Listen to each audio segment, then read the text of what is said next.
सगळ्यात महत्वाचं मला काय मिळालं, कुणाला काय मिळालं यापेक्षा जनतेला काय मिळणार आहे. महाराष्ट्रातल्या जनतेने भरभरून मतदान केलेलं आहे, मतांचा वर्षाव केला आहे.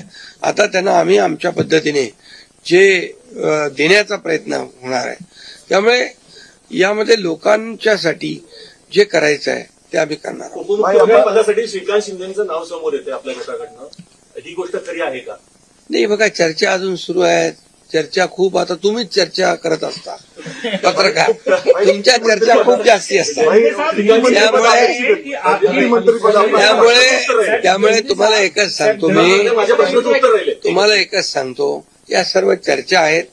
आता एक बैठक आमची अमित भाईंच्या बरोबर झालेली आहे, दुसरी एक बैठक आमची होईल तिघांची, आणि त्या बैठकीमध्ये खूप साधक बाधक चर्चा होईल आणि त्यामधून योग्य तो निर्णय या महाराष्ट्राच्या हिताचा.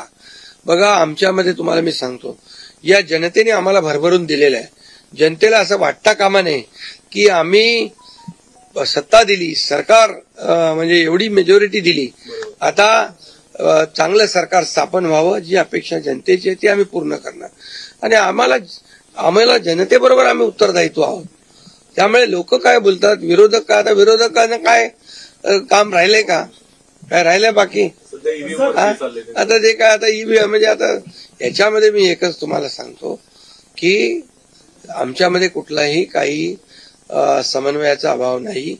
समन्वयाने काम सुरू. मी तर माझी जाहीर भूमिका परत मला मांडण्याची गरज नाही. मी तर बुधवारी जो प्रेस कॉन्फरन्स घेतली त्यात सगळी भूमिका स्पष्ट मांडलेली आहे. महाराष्ट्रातील सर्व बातम्यांचे विश्वासार्ह व्यासपीठ,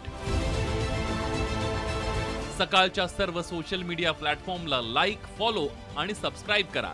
तसंच सर्व नोटिफिकेशनसाठी बेल आयकॉन प्रेस करायला विसरू नका.